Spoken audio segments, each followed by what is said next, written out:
رسول کو پڑھنے کے لیے عرب کی تہذیب اور روایات کو سمجھنا بہت ضروری ہے۔ عرب تہذیب کے بنیادی قوانین جان اور مروت تھے۔ مال غنیمت بہت مقدس ہوا کرتا تھا۔ مال و دولت حاصل کرنے کا ایک برتر ذریعہ جنگ کے بعد ملنے والی زمین تھی، اور مروت سے 3 معنی مراد تھے: مہمان نوازی، مظلوم کو پناہ دینا، اپنے قبیلے کے قوانین کا احترام کرنا۔ عرب ایک قبائلی معاشرہ تھا۔ قبیلہ ان کے لیے سب سے بڑھ کر تھا۔ عرب میں تنہا یعنی قبیلے کے بغیر رہنے کا کوئی تصور ہی نہ تھا۔ قبیلے کے بغیر زندگی ناممکن تھی۔ اگر کوئی قبیلہ اپنے کسی فرد کو نکال دیتا تو دوسرا قبیلہ اسے قبول کرنے کے لیے تیار ہی نہ ہوتا۔ دین، مذہب، صحیح یا غلط، سب کا انحصار قبیلے پر تھا۔ اگر قبیلے کا کوئی شخص، خواہ وہ ایک بچہ ہی کیوں نہ ہو، کسی کے لیے پناہ یا ذمہ داری کا اعلان کر دیتا تو سارے کا سارا قبیلہ اس عہد کا پابند ہوا کرتا تھا۔ اس پناہ کی تصدیق قبیلے کے سردار یا قبیلے کے عمادین سے کروانا بھی ضروری ہوا کرتا تھا۔ وعدہ اور اس کا قائم رہنا عرب کے لیے جان سے زیادہ عزیز تھا۔ عرب مظلوم کو پناہ دیتے تو اس کے لیے اپنی جان کی بھی پرواہ نہیں کرتے تھے۔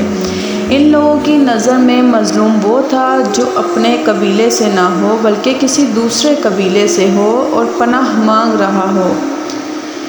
ہر کسی کے لیے اپنا قبیلہ دوسرے قبیلوں سے اعلیٰ تھا۔ قبیلے کا سردار پورے قبیلے پر بھاری ہوا کرتا تھا۔ مال غنیمت کا 1/4 قبیلے کے سردار کا حصہ ہوا کرتا تھا۔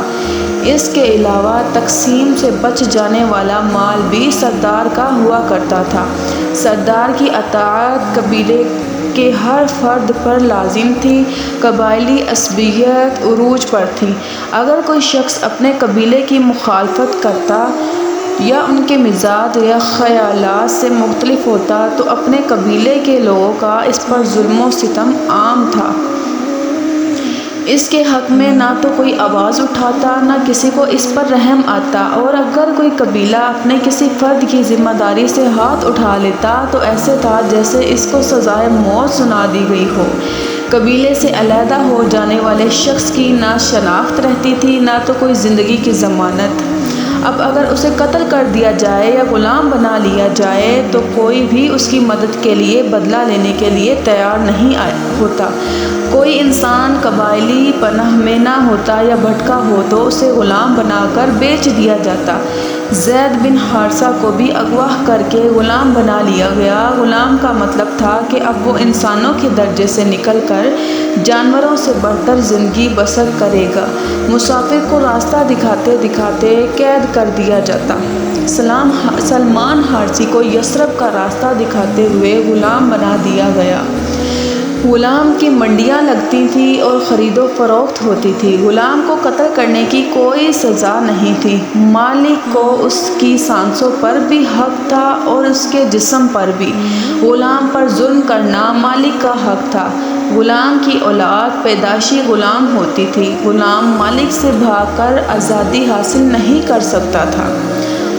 آزادی کا واحد راستہ غلام کی قیمت ادا کرنا یا اس کے بدلے میں غلام دینا تھا۔ کسی غلام کے لیے ایسا انتظام کرنا ممکن نہیں تھا۔ عرب میں 3 چیزیں بدبختی کی نشانی سمجھی جاتی تھیں: اجنبی یا کمزور ہونا، غلام ہونا۔ عرب معاشرے میں اگر کوئی قتل ہو جاتا تو مقتول کا قبیلہ قاتل کے قبیلے سے احساس لیتا تھا، نہ کہ اس قاتل فرد سے۔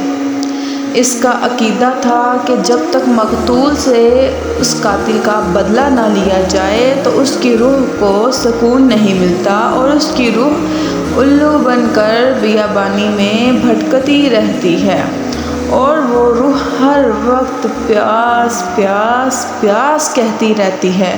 جب اس کے قتل کا بدلہ لے لیا جائے تو اس کی روح کو سکون مل جاتا ہے۔ اسلام سے پہلے قتل کرنا گناہ نہیں سمجھا جاتا تھا۔ اگر کوئی قبیلہ طاقتور ہوتا تو ایسے خون بہا اونٹ 10 ادا کر دیا جاتا۔ یہ تھی انسانی زندگی کی کل قیمت۔ قبیلے کے افراد کی تعداد، مال، جانور، اسلحہ، علاقہ اور جنگ کرنے کی اہلیت قبیلے کو کمزور یا طاقتور بناتی تھی۔ طاقت ہی سب کچھ تھی۔ کمزور قبیلے کے لوگ کچھ مطالبہ نہیں کر سکتے تھے۔ کمزور قبیلوں کے حقوق نہ ہونے کے برابر تھے۔ ہر قبیلہ قاضی تھا اور فیصلہ کرنے میں آزاد تھا۔ باپ کی غلطی کا بدلہ بیٹے سے اور بیٹے کی غلطی کا بدلہ باپ سے لینا عام تھا۔ ایک سردار کی خواہش پر جنگ کرتے ہوئے ہزاروں لوگوں کو قتل کر دیا جاتا۔ عرب میں رہنے والوں کا اثاثہ یہ ہوا کرتا تھا: خیموں جو انہیں دھوپ اور گرمی سے بچاتا تھا، اونٹنی جو سواری اور دودھ کے کام آتی تھی، اور تلوار جو ان کی حفاظت کے کام آتی۔ عورت کو بھی کچھ قبائل اثاثہ ہی سمجھتے تھے اور اسے دوسرے مال کی طرح سمجھا جاتا۔ جانوروں کا ریوڑ، اونٹ کی سواری سب سے بہتر سمجھی جاتی۔ صحرا کا سخت موسم، ریت میں چلنا اور کئی دن تک پانی کے بغیر زندہ رہنا اونٹ کی اہمیت میں اضافہ کر دیتا تھا۔ اونٹ 10 دن تک بغیر پانی پیے صحرا کے سخت موسم میں اپنی پوری قوت کے ساتھ سامان اٹھا کر سفر کر سکتا ہے۔ اس پر کمزوری کے کوئی آثار نظر نہیں آتے۔ ایسے وقت میں اس کی غذا جنگلی جھاڑیاں ہوتی ہیں۔ ایسا لگتا ہے کہ اللہ تعالیٰ نے یہ جانور پیدا ہی صحرا میں رہنے کے لیے کیا ہے۔ زیادہ اونٹ رکھنے والے کو مالدار اور امیر سمجھا جاتا۔ انعام و اکرام بھی عموماً اونٹوں کی صورت میں دیتے تھے۔ خچے اور گھوڑے بھی سواری کے کام آتے تھے، لیکن صحرا کے سخت اور لمبے سفر کے لیے مناسب نہیں تھے۔ سفید خچر بہت قیمتی تصور کیا جاتا تھا۔ سفید خچر کو اس زمانے میں شاہی سواری کا درجہ حاصل تھا۔ بھیڑ بکریاں بھی پالی جاتی تھیں۔ ان کا استعمال دودھ اور گوشت کی صورت میں ہوتا تھا۔ بھیڑ بکریاں تجارت کے لیے نہیں پالی جاتی تھیں۔ عرب میں جانوروں کے ساتھ ظلم کرنا عام تھا۔ زندہ جانوروں کو باندھ کر تیر اندازی کی مشق کی جاتی تھی۔ جانوروں کے دم اور گردن کے بال کاٹ دینا عام بات تھی۔ زندہ اونٹ کی اوہان اور بھیڑ کی چربی والی چکی کاٹ کر کھا لیتے تھے۔ اگر کوئی مر جاتا، جانور اس کی قبر پر باندھ دیتے تھے۔ جانور کو کچھ کھانے پینے کے لیے نہیں دیتے تھے، یہاں تک کہ وہ جانور بھوک پیاس سے ہی مر جاتا۔ کعبہ میں پناہ لینے والے کے لیے سب قبیلوں کی پناہ تھی، چاہے وہ قاتل ہی کیوں نہ ہو۔ اسے کچھ نہیں کہا جاتا تھا۔ عرب کے کچھ لوگ اپنے سر پر کافیہ یعنی رومال کا روایتی رواج تھا۔ یہ سخت موسم سے بچاتا اور ان کے لیے فخر کا نشان بھی تھا۔ عرب میں داڑھی رکھنے کا رواج عام تھا۔ اس کا تعلق کسی دین سے نہیں تھا۔ اپنی چادر یا پاجامے کو لٹکانا اور پاؤں کے نیچے لینا فخر و تکبر کی نشانی سمجھا جاتا تھا۔ عرب کے رئیس بچوں کو دودھ پلانے کے لیے دایا رکھا کرتے تھے۔ دودھ پلانے والی دائیاں بیٹوں کو اپنے ساتھ لے جاتی اور بیٹیوں کو دودھ پلانے کے لیے دایا گھر پر ہی رکھا کرتے تھے۔ یعنی بیٹیوں کے لیے دایا کو گھر پر ہی رکھا جاتا۔ تمام دنیا سے لوگ حج کے لیے مکہ آیا کرتے تھے۔ اس وجہ سے ان کی زبان میں بہت سے دوسرے الفاظ بھی شامل ہو گئے تھے۔ دودھ پلانے کے علاوہ بچوں کو دیہات بھیجنے کا مقصد خالص عربی زبان بھی سیکھنا تھا۔ عربوں کے لیے ان کی زبان ان کا فخر تھا۔ زیادہ تعداد میں شادیاں کرنا ان کی ثقافت تھی۔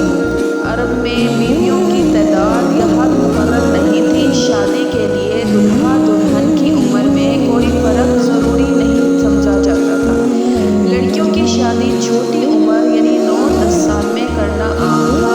دلہن کی عمر بیٹی یا پوتی کے برابر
میں ڈر خوف نام کی کوئی چیز ہی نہیں تھی۔ کچھ قبیلوں میں عورت کو کم تر سمجھا جاتا، یہ منقولہ جائیداد سمجھی جاتی تھی۔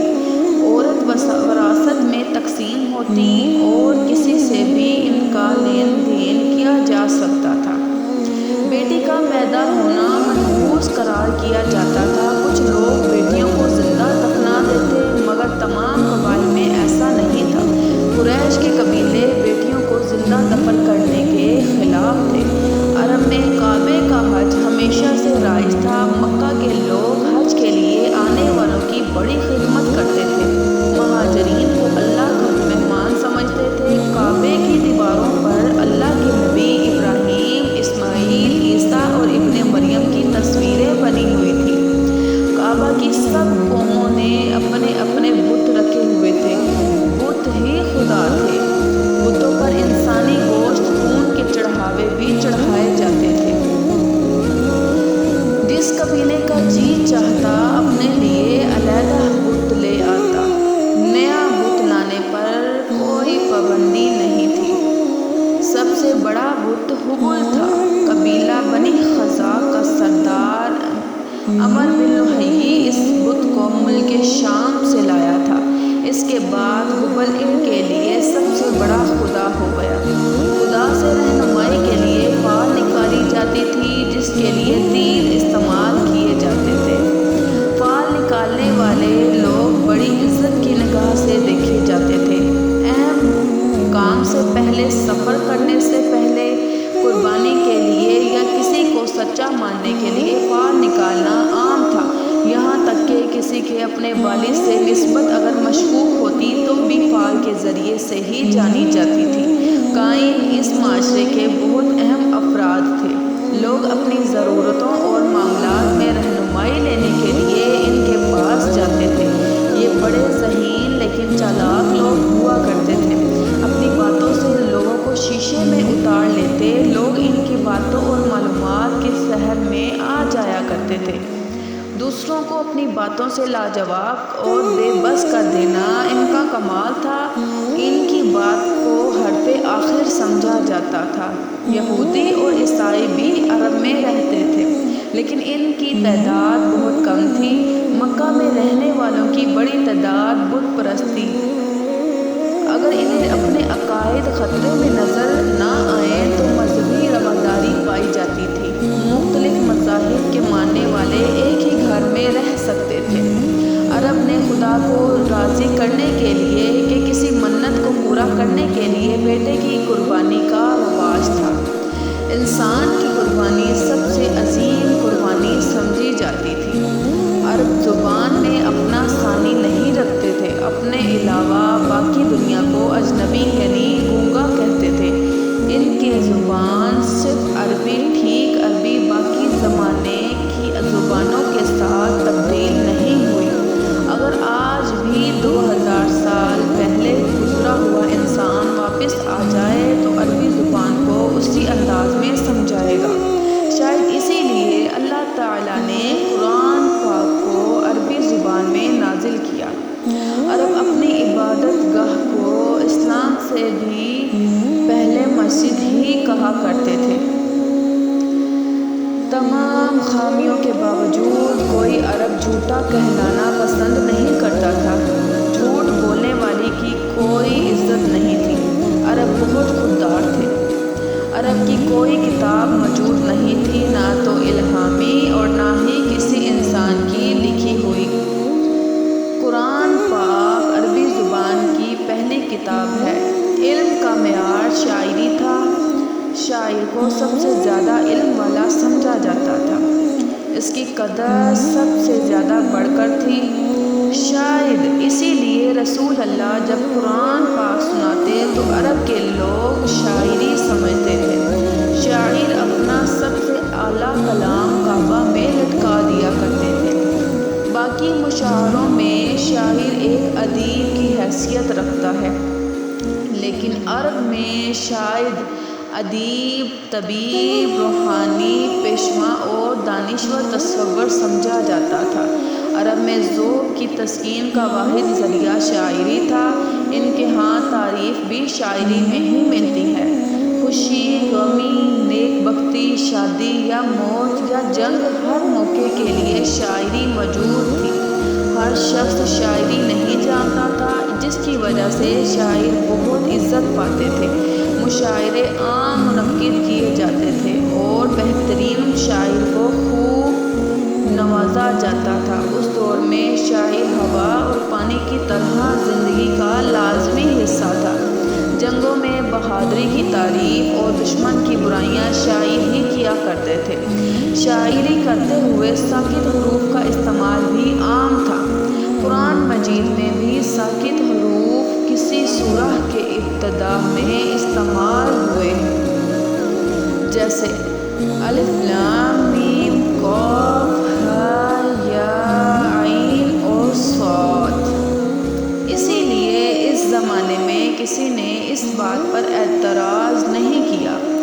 اس زمانے میں آج جیسے اسکول نہیں تھے، سب لوگ اپنے والدین سے ہی سیکھا کرتے تھے۔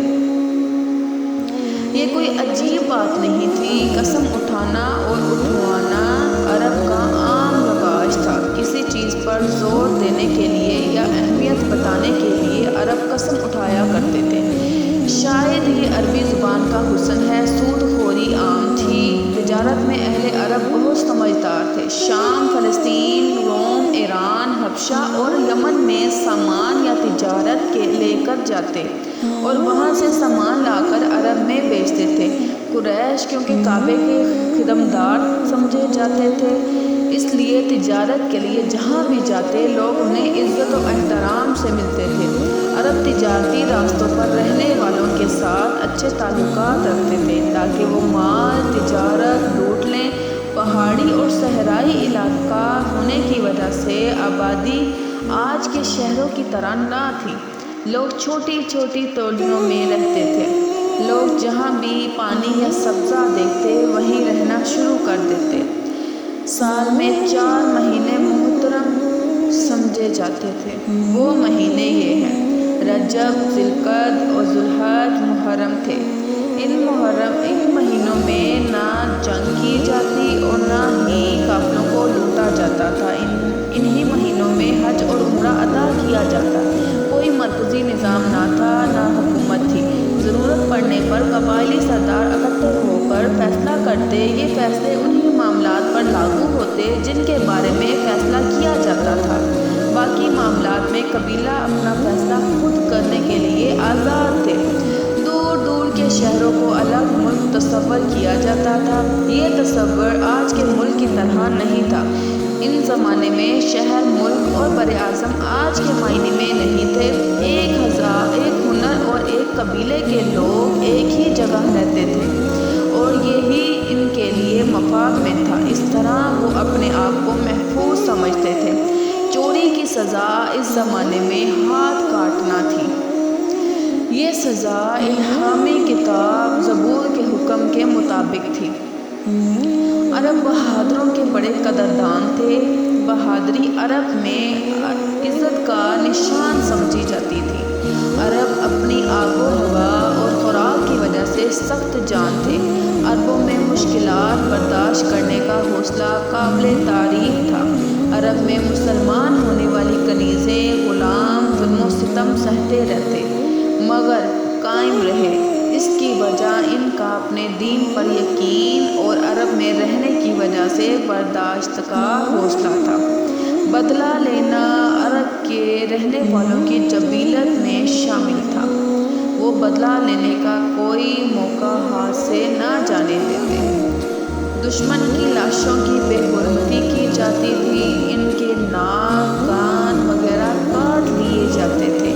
اسی طرح سر بھی کاٹ کر لے جاتے تھے۔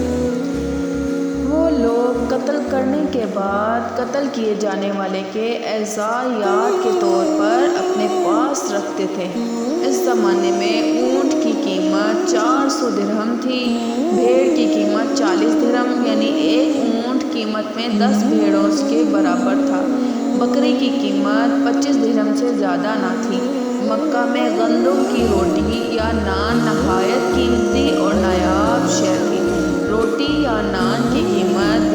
چھٹا حصہ تھی۔ ایک خاندان ایک وقت کی روٹیوں کا خرچ ایک بکری کی قیمت کے برابر تھا۔ روٹی صرف امیر لوگ ہی کھا سکتے تھے۔ ایک نیزے کی قیمت 4 درہم تھی۔ اونٹ کا کھوجاوا 13 درہم میں مل جاتا تھا۔ مٹی کھودنے والی کینتی کی قیمت 6 درہم تھی۔ مکہ میں عام خوراک دودھ اور کھجور ہوا کرتی تھی۔ غریب لوگ صرف دودھ اور کھجور سے ہی گزارا کیا کرتے تھے۔ اس کے علاوہ ان کی خوراک میں خشک مچھلی بھی شامل تھی۔ غریب لوگوں کو ان کے لیے روٹی کھانا بہت مشکل تھا۔ گندم کبھی کبھار کھاتے تھے۔ اس قیمت سے اندازہ ہوتا ہے کہ اس وقت میں آمدنی اور خرچ کے معاملات کیسے تھے۔ ایک غلام کی قیمت 50 درہم سے شروع ہوتی۔ کبھی کبھار بھیڑ بکری کی قیمت میں غلام مل جاتا تھا۔ غلام کی قیمت اس کی عمر، صحت اور جوانی، ہمت اور صلاحیت کے حساب سے طے ہوتی تھی۔ کنیز کی قیمت کا تعلق اس کی عمر، اس کی خوبصورتی اور اس کی اولاد پیدا کرنے کی صلاحیت سے کی جاتی تھی۔ مہمانداری ایک ایسی خوبی تھی جو عرب ایک اعلیٰ انداز میں کرتے تھے۔ مال و دولت کا حصول عرب میں سخت محنت طلبگار تھا۔ موسم کی سختی، ذرائع آمد و رفت کی کمی اور قدرتی طور پر پھل کے درخت نہ ہونے کے باوجود عرب کنجوس نہیں تھے۔ مہمان نوازی میں عرب کے لوگوں میں ڈھونڈنے سے بھی نہیں ملتے تھے۔ مہمان کی خاطر اپنی قیمتی سے قیمتی چیز لوٹا دینا عرب میں کوئی بڑی بات نہیں سمجھی جاتی تھی۔ مہمان کی خاطر عرب اپنا آخری اونٹ خواہ وہ سواری کے لیے ہی کیوں نہ ہو، مہمان کے لیے وہ تک قربان کر دیتے تھے۔ عرب بہت ہی خوبیوں کے مالک تھے، جس میں سے ان کا حافظہ تھا۔ اللہ نے انہیں بلا کا حافظہ دیا۔ اس کے علاوہ ان میں غیرت اور کردار کی خوبیاں بھی نمایاں تھیں۔ عرب میں بہت سی جنگیں لڑی جانے کی وجہ ان کی غیرت تھی۔ جہاں بہت سے لوگ زندگی کی عیش ہی سب کچھ سمجھتے تھے، وہاں ایسے لوگ بھی کم نہیں تھے جنہیں اپنے خاندان اور نسب کی فکر رہتی تھی۔ ایسے لوگ خاندانی نظام میں بہت احتیاط سے کام لیتے تھے۔ عرب کے شعراء اپنے لیے ایسی بیویوں کا انتخاب کرتے تھے جو بہت اچھے خاندان اور بہت پاک باز ہوں۔ بظاہر حسن و جمال کے ساتھ ساتھ اچھے اخلاق کردار کو اہمیت دیتے تھے۔ عقیم بن سیف عرب کے ایک دانشور تھے۔ عقیم نے اپنے بیٹوں کو نصیحت کرتے ہوئے کہا، عورتوں کا ظاہری حسن و جمال تمہیں نسب کی پاکیزگی سے غافل نہ کر دے، کیونکہ کمینہ صفت اور بد کردار اپنے خاندان کی عزت اور بڑائی کو خاک میں ملا دیتی ہے۔ اسی طرح عرب کے ایک سردار ابو اسود دوئمی نے اپنے بیٹوں سے کہا، میں نے تم پہ احسان کیا جب تم چھوٹے تھے، جب تم بڑے ہو گئے اور اس سے پہلے کہ تم پیدا ہوئے۔ بیٹوں نے حیرانی سے پوچھا، ہمارے پیدا ہونے سے پہلے آپ نے ہم پر کیا احسان کیا اور کیسے؟ ابو اسود نے کہا، میں نے تمہارے لیے ایسی پاک دامن مائیں چنی جس کی وجہ سے تمہیں کوئی گالی نہیں دے سکتا۔ اسی طرح عرب میں رہنے والی مائیں بھی ان باتوں کا بہت خیال رکھتی تھیں کہ ان میں اور اس شادی کی وجہ سے وجود میں آنے والا خاندان بہت اہم تھا۔ وہ اچھی طرح سمجھتی تھیں کہ گھر میں سکون اور خوشیوں کے لیے ماں کا کردار کتنا اہم ہے۔ ان کے لیے اپنی اولاد کی تربیت بہت اہم تھی۔ عرب کے رہنے والے لوگ بہت خوددار تھے۔ انہیں بھوک اور پیاس برداشت کرنے میں کمال حاصل تھا۔ یہ کہنا مشکل ہے کہ صبر اونٹ میں زیادہ تھا یا عربوں میں۔ مرد اور عورتیں اپنے لباس کے نیچے ایک کمربند بہت زور سے باندھ دیا کرتی تھیں تاکہ اس دباؤ کی وجہ سے بھوک کا احساس نہ ہو۔ بعض اوقات بھوک کی شدت کو ختم کرنے کے لیے اس کمربند سے اپنے پیٹ پر پتھر باندھ دیا کرتی تھیں۔ تاکہ ان پتھروں کی وجہ سے پیٹ پر وزن محسوس ہو اور ان کو بھوک کی کمی محسوس نہ ہو، انہیں بھوک نہ لگے اور انہیں یہی محسوس ہو کہ ان کا معدہ غذا سے بھرا ہوا ہے۔ اس ساری صورتحال کو سمجھنا اور غیر عرب کے لیے شاید ممکن ہی نہیں۔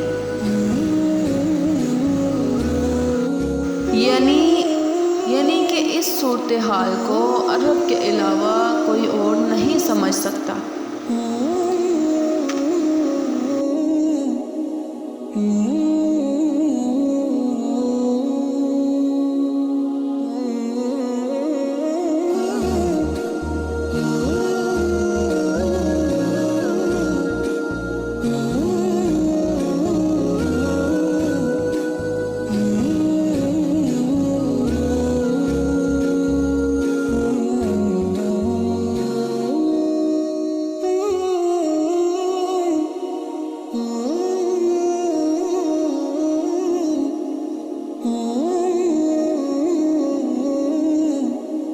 Mm-hmm.